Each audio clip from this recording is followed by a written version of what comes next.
Hello everyone, welcome back to online study on. आज हम इस वीडियो में लेकर आए हैं बिहार आर्थिक सर्वेक्षण से संबंधित एमसीक्यू।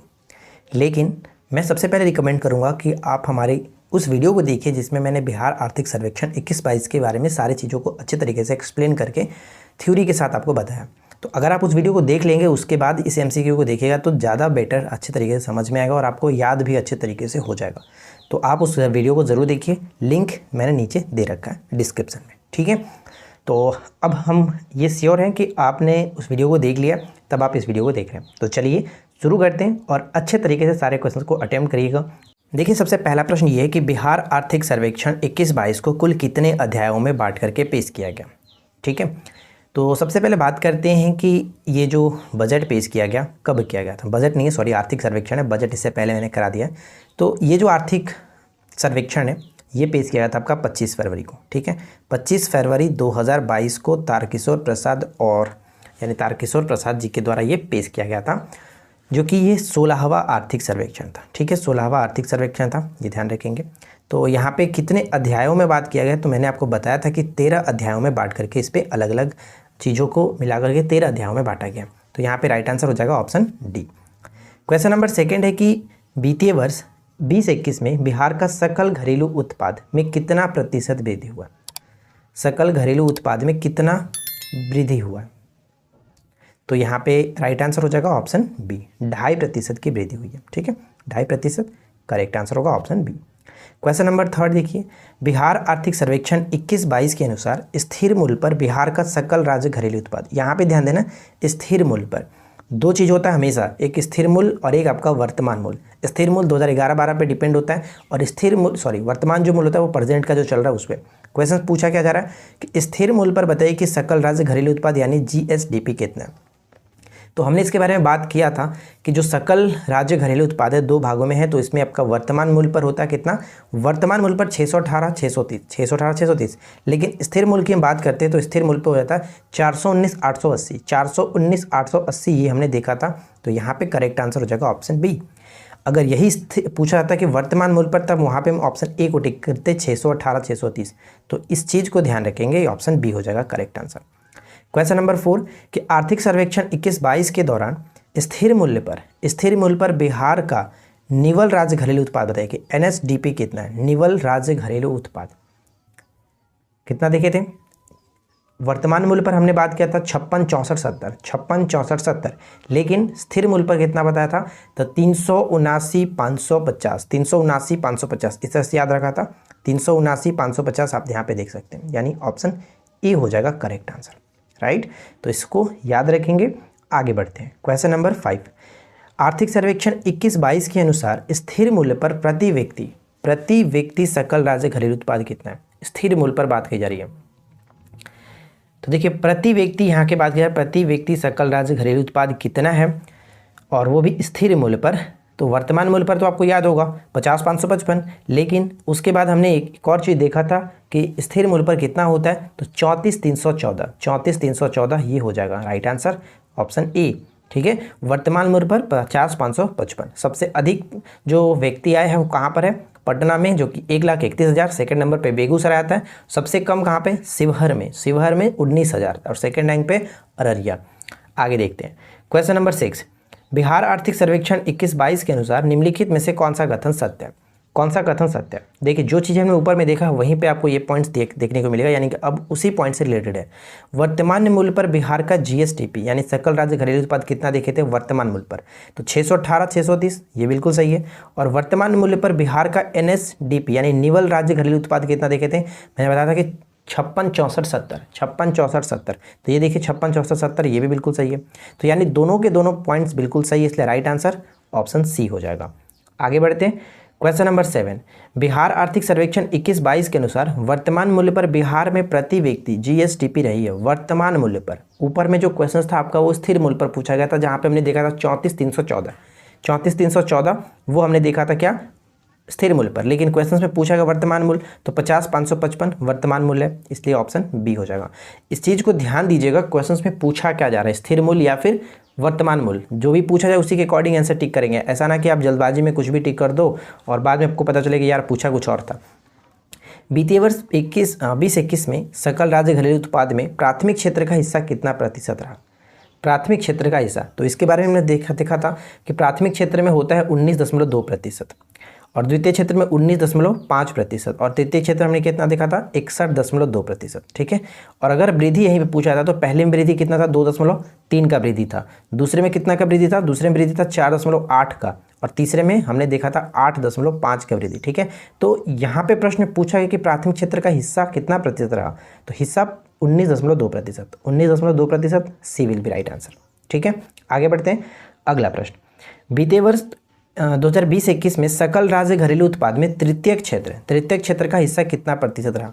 तभी जस्ट मैंने आपको बता ही दिया कि 19.2 पहला, 19.5 दूसरा और 61.2 तीसरा, तो 61.2 यहाँ पे तीसरा हो जाएगा यानी ऑप्शन ए। और तीसरा में वृद्धि कितना, तीसरा में वृद्धि आपका 8.5% की वृद्धि। चलिए इसके बाद आगे देखिए। अगला है कि बिहार आर्थिक सर्वेक्षण 21-22 के अनुसार सर्वाधिक प्रति व्यक्ति आय वाला जिला कौन सा है? ऊपर में मैंने आपको बता दिया था, जो कि वर्तमान मूल्य पर 50,555 होता है, स्थिर मूल्य पर 34,314 होता है। सबसे अधिक जो प्रति व्यक्ति आय वाला जिला हो गया वो पटना है, सेकेंड रैंक पे होता है आपका बेगूसराय और सबसे कम में होता है शिवहर और दूसरे नंबर पे अररिया। तो यहाँ पे पूछा कि सर्वाधिक कौन सा है, सर्वाधिक पटना हो गया, इसलिए ऑप्शन ए को टिक करेंगे। आगे बढ़ते हैं। अगला प्रश्न है कि बिहार आर्थिक सर्वेक्षण 21-22 के अनुसार निम्नलिखित में से कौन सा कथन सत्य है? यानी वर्ष 2016-17 से लेकर के 21-22 के अवधि के दौरान विभिन्न क्षेत्रों में वृद्धि दर कितनी रही, यानी लगभग 5 वर्षों में वृद्धि दर कितनी रही, ये आपसे पूछा जा रहा है। तो हमने बात कर लिया ऑलरेडी कि प्राथमिक क्षेत्र में वृद्धि दर 2.3% की हुई थी, द्वितीय क्षेत्र में 4.8% की और तृतीय क्षेत्र में 8.5% की। तो यानी तीनों के तीनों बिल्कुल सही है, इसलिए राइट आंसर हो जाएगा ऑप्शन डी। क्वेश्चन में ध्यान दीजिएगा, वृद्धि बोला जाए तो ही हम यहाँ पे 20% करेंगे और कितना रहा पूछा जाए, हिस्सा कितना रहा, तो वहां पे 19.2% वाला होगा। इस चीज को ध्यान रहेगा, वृद्धि कहा जाए तब 2.3। आगे देखते हैं। अगला है कि बिहार आर्थिक सर्वेक्षण 21-22 के अनुसार न्यूनतम प्रति व्यक्ति आय वाला जिला कौन सा है? न्यूनतम प्रति व्यक्ति आय वाला बता दिए ऑलरेडी। तो अगर आपने ऑप्शन सी को टिक किया तो बिल्कुल सही जवाब है शिवहर, ऑप्शन सी करेक्ट होगा। अगला क्या है, नेक्स्ट वन है कि बिहार आर्थिक सर्वेक्षण 21-22 के अनुसार वित्तीय वर्ष 20-21 में बिहार का राजस्व घाटा कितना रहा? तो मैंने आपको घाटा के बारे में बताया था, बिहार का राजकोषीय प्रदर्शन 20-21 में तीनों चीज़ों के बारे में बताया था। राजस्व घाटा कितना रहा, राजकोषीय घाटा कितना रहा, प्राथमिक घाटा कितना रहा, तो तीनों मैंने आपको बताया था। तो चलिए हम यहाँ पे देखते हैं कितना है। पहला क्या पूछा जा रहा क्वेश्चन, राजस्व घाटा। मैंने भी आपको राजस्व घाटा ही पहले बताया था 11,300 समथिंग, 11,325। तो देखिए यहाँ पे, हाँ 11,325 यहाँ पे मिल रहा है, इसलिए राइट आंसर हो जाएगा 11,325। उसके बाद हमने एक और चीज़ देखा था जो कि कितना था, राजकोषीय घाटा। राजकोषीय घाटा 29 से स्टार्ट होता था, 29,827, हाँ 29,827, ये आपका हो जाएगा राजकोषीय घाटा। और तीसरा था प्राथमिक घाटा जो कि 17 से स्टार्ट होता, 17 दूनी 34 और हमने 3 देखा था, इस तरह से याद किया था, 17 दूनी 34 और 3। तो ये आपका क्या है 11,325, ये राजस्व घाटा है, राजस्व घाटा। और ये जो हमने भी देखा ये राजकोषीय घाटा है और ये क्या है, तो ये आपका प्राथमिक घाटा है। तो चलिए आगे देखते हैं क्या क्वेश्चन है। आगे प्रश्न ये हो जाता है कि बिहार आर्थिक सर्वेक्षण 21-22 के अनुसार वित्तीय वर्ष 20-21 में राजकोषीय घाटा बताइए।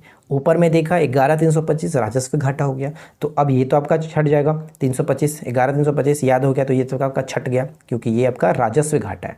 इसमें हमने देखा था 29,827, तो ये हो गया आपका राजकोषीय घाटा, इसलिए option C will be correct answer. ठीक है, तो अगर 1-2 याद भी रहेगा तो आप उसको ऑप्शन से छाट करके अलग कर सकते हो कि नहीं ये मैंने डाटा देखा ही नहीं था कहीं, ये तो है ही नहीं। ठीक है, इस तरह से अनुसार वित्तीय वर्ष 21 में बिहार का प्राथमिक घाटा कितना रहा? तो प्राथमिक घाटा भी क्या देखे थे, पहला तो हो गया 11,325 राजस्व घाटा, 29,827 हो गया आपका राजकोषीय घाटा, और तीसरा हमने देखा था क्या 17 दूना 34 और 1 3 इसमें जोड़ना है, 17 दूना 34 और 1 3 यहाँ पे आपका हो जाएगा प्राथमिक घाटा। तो ये हो गया आपका ऑप्शन सी। ठीक है, आगे देखते हैं।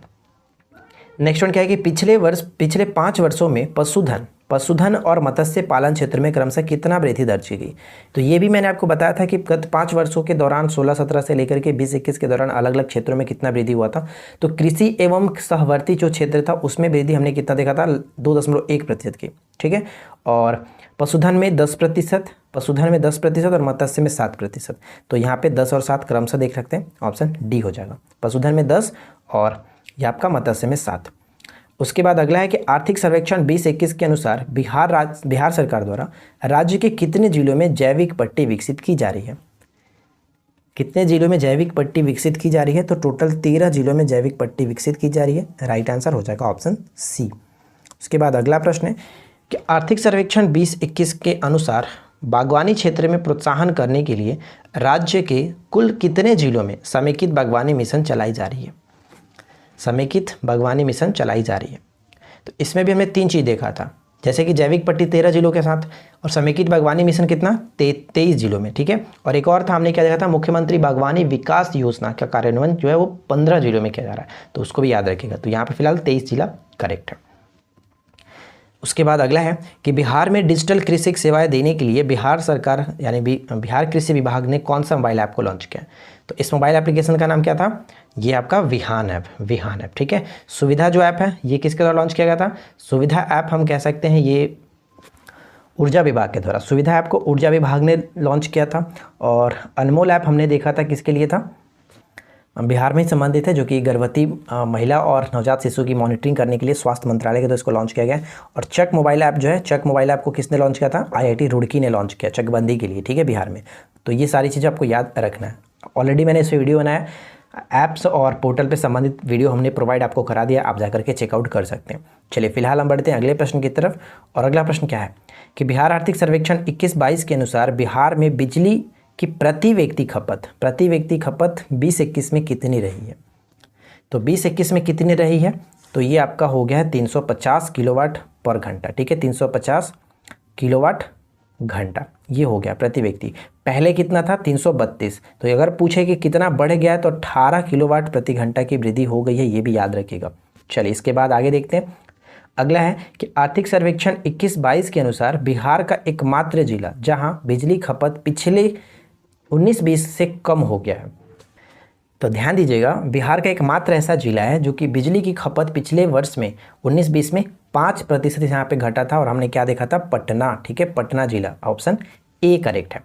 उसके बाद अगला है कि आर्थिक सर्वेक्षण 21-22 के अनुसार बिहार में जल जीवन हरियाली के तहत कुल कितना करोड़ पौधा लगाने का लक्ष्य रखा गया था?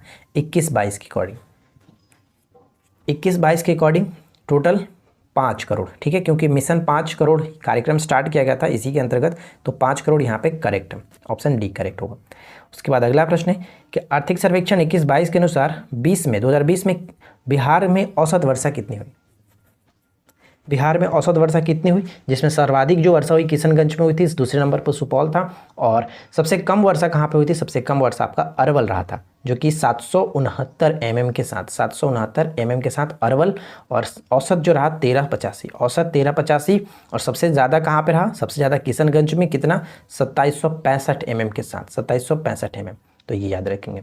चलिए उसके बाद आगे बढ़ते हैं। और अगला सवाल क्या है? आर्थिक सर्वेक्षण 21-22 के अनुसार 2020 में सर्वाधिक तथा न्यूनतम वर्षा क्रमशः किन जिलों में हुआ? अभी जस्ट मैंने आपको बता ही दिया, तो वही क्वेश्चंस पूछा गया कि सर्वाधिक और न्यूनतम। सर्वाधिक किशनगंज हो गया और न्यूनतम में अरवल हो गया। यहाँ पे करेक्ट आंसर है ऑप्शन ए। चलिए आज के इस वीडियो का आखिरी क्वेश्चन है और उम्मीद करते हैं कि आप लोगों को आर्थिक सर्वेक्षण से रिलेटेड ये जो क्वेश्चन आपको कराया गया आपने अच्छे तरीके से किया भी होगा। भारत से अब तक बिहार में मतलब कुल कितने कृषि कर्मण पुरस्कार जीते हैं? भारत से नहीं यार, यहाँ पे 2012 से होना चाहिए कि 2012 से अब तक बिहार ने कुल कितने कृषि कर्मण पुरस्कार जीता है? तो right answer will be option B, total 5 कृषि कर्मण पुरस्कार जीता है। तो फाइनली फ्रेंड्स, आई होप कि आप लोगों को ये वीडियो अच्छा लगा होगा। और वीडियो कैसा लगा आप लोग नीचे कमेंट करके बताइए। जो लोग नहीं देखें आर्थिक सर्वेक्षण वाली वीडियो, तो आप जाकर के हमारी नोट्स वाली वीडियो से देख सकते हैं, या फिर नोट्स आपको PDF फॉर्मेट में डाल दिया गया था टेलीग्राम पर भी, आप वहां से जाकर के भी डाउनलोड करके पढ़ सकते हैं। राइट, तो बस आज की इस वीडियो में इतना ही। उम्मीद करते हैं कि आपको ये वीडियो अच्छा लगा होगा। वीडियो पसंद आया हो तो लाइक एंड शेयर करें, साथ ही साथ चैनल पे पहली बार है तो सब्सक्राइब करके नोटिफिकेशन बेल आइकन को ऑल पे सेट कर लीजिए। हम मिलते हैं आपके साथ इसी प्रकार के किसी और वीडियो में नेक्स्ट टॉपिक के साथ। Thanks for watching, keep learning, have a good day.